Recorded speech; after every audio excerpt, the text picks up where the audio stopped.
Andhra Pradesh police చరిత్రలోనే ఒక మచ్చగా మిగిలిపోయే ఘటన పల్నాడు జిల్లాలో జరిగింది. సిఐ సుబ్బరాయుడు రెచ్చిపోయారు. మాజీ మంత్రి మహిళను కూడా చూడకుండా మాజీ మంత్రి విడుదల రజనీపై దౌర్జన్యానికి సిఐ సుబ్బరాయుడు తెగించారు. ఏకంగా హే తప్పుకో అని బెదిరించడంతో పాటు ఆమె కారు పక్కన ఉంటే డోరు తీసి ఆమెను తోసి పక్కకు పడేసేంత పనిచేశారు సిఐ సుబ్బరాయుడు. తప్పుకోకపోతే నీ మీద కూడా కేసు పెడతా అంటూ ఆమెను బెదిరించే ప్రయత్నం చేశారు. విడుదల రజని సిఐ అంత దురుసుగా అంత అమానుషంగా నడి రోడ్డు మీద ప్రవర్తిస్తున్న మాజీ మంత్రి విడుదల రజని మాత్రం చాలా గౌరవప్రదంగా సిఐ గారు ఏంటిది, సిఐ గారు ఏంటిది, మీరు చేస్తున్నది ఏంటి అని గారు అని సంబోధిస్తుంటే ఆయన మాత్రం కాకి చొక్కా ఉంది అన్న ధైర్యమో లేకుంటే అధికార పార్టీ నేతలు నా వెనుక ఉన్నారన్న ధైర్యమో కానీ ఒక మాజీ మంత్రి మహిళా నాయకురాలు అన్న విచక్షణ కూడా కోల్పోయి అత్యంత దురుసుగా అమానుషంగా నడి రోడ్డుపై అందరి సమక్షంలోనే వ్యవహరించారు. పల్నాడు జిల్లా మానుకొండవారిపాలెంలో అనుచరుడిని పరామర్శించేందుకు విడుదల రజని వెళ్లారు. ఆ సమయంలోనే ఆమె ప్రధాన అనుచరుడిగా ఉన్న శ్రీకాంత్ను అరెస్టు చేసేందుకు పోలీసులు ఒక్కసారిగా వచ్చేశారు. కారులోనికి చొరబడి మరి సిఐ విడుదల రజని కాన్వాయ్లో ఉన్న కారులోనికి చొరబడి మరి సిఐ శ్రీకాంత్ను తీసుకెళ్లే ప్రయత్నం చేశారు. ఆ సమయంలో విడుదల రజని ఏమీ అనలేదు. అరెస్టు చేసుకోండి, కాకపోతే ఏ కేసులో అరెస్టు చేస్తున్నారు, ఎందుకు అరెస్టు చేస్తున్నారో చెప్పండి అని ప్రశ్నించారు. అంతే సిఐకి కోపం వచ్చేసింది. ఇక చాలా దురుసుగా ప్రవర్తించడం మొదలుపెట్టారు. అరెస్టు చేస్తున్నప్పుడు తన అనుచరుడిని ఒక మాజీ మంత్రిగా ప్రజాప్రతినిధిగా పనిచేసిన ఆమె తన అనుచరుడిని కళ్ళ ముందు అరెస్టు చేస్తూ ఉంటే ఎందుకు అరెస్టు చేశారో కారణం చెప్పండి అని ప్రశ్నించడం తప్ప నిజంగా అతడు చేసిన నేరం ఏంటో కేసు ఏంటో చెప్పడానికి అభ్యంతరం ఏంటి పోలీసులకి?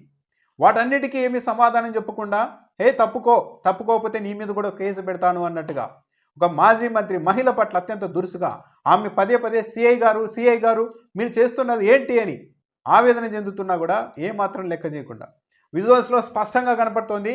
ఆమె కారు డోర్ పక్కన ఉంటే అక్కడ ఒక మాజీ మంత్రి ఆమె మహిళ ఉన్నారు అన్న విచక్షణ కూడా లేకుండా డోర్ను చాలా ర్యాష్గా తోసేసి ఆమె పక్కకు పడిపోయేంతగా తోసిపడేశారు. ఇది నడి రోడ్డు మీద జరిగింది. ఎంతకంటే అమానుషంగా ఉన్న ఘటన ఏముంటుంది? ఒక మాజీ మంత్రి పట్ల, సరే మాజీ మంత్రిని వదిలిపెట్టాడు, ఒక మహిళ పట్ల నడి రోడ్డు మీద పోలీసులు ఇలాగైనా వ్యవహరించేది? ఆ దృశ్యాలు చూస్తుంటే ఎవరికైనా ఏమనిపిస్తుంది? అతను తప్పే చేశాడు అనుకుందాం. హత్య చేశాడా, రేప్ చేశాడా, ఏం చేశాడు? వీళ్ళు పెడుతున్న కేసులన్నీ ఏంటి? ఏదో సోషల్ మీడియాలో తిట్టారు, అది ఇదని పెడుతుంటారు. అసలు ఏ కేసు కూడా చెప్పడం లేదు. అరెస్ట్ చేసి తీసుకెళ్ళచ్చు, లేకుంటే నోటీస్ ఇవ్వచ్చు. ఒక కారణం, పలానా కేసులో మేడం ఈయన పలానా నేరానికి పాల్పడ్డాడు, అందుకే అరెస్ట్ చేస్తున్నామని ఒక మాట చెప్పడానికి సిఐ గారికి అభ్యంతరం ఏంటి? అంటే ఇంకా కేసే నమోదు చేయలేదా? తీసుకెళ్ళి 2-3 రోజులు వేధించి ఆ తర్వాత కోర్టులో ప్రొడ్యూస్ చేసే ఫార్ములాని ఇక్కడ కూడా అప్లై చేయాలనుకుంటున్నారా? ఈ ఘటన పైన మాజీ మంత్రి అంబటి రాంబాబు కూడా స్పందించారు. ఇది చాలా దారుణమైన ఘటన. పోలీసులు విచక్షణ కోల్పోయారు. అక్కడ పత్తిపాటి పుల్లారావు ఏం చెబితే అదే చేస్తూ ఉంటారు ఈ సిఐ సుబ్బరాయుడు.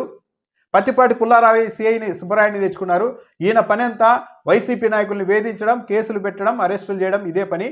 ఈరోజు ఏకంగా ఒక మాజీ మంత్రి మహిళా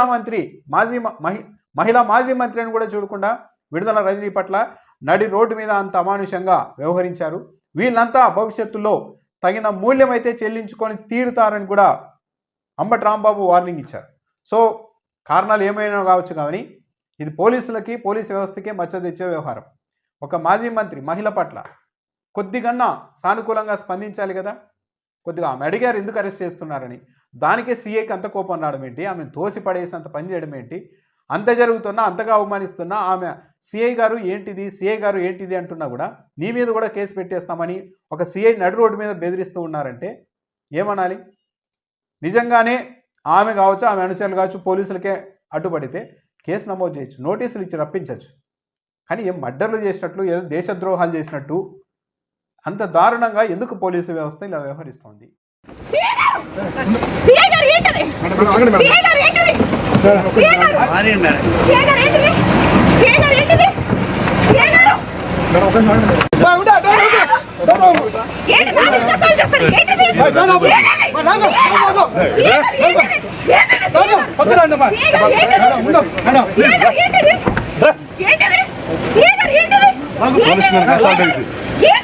నేను చెప్పాను మేడం, మీరు అసలు చెప్తారు మంత్రి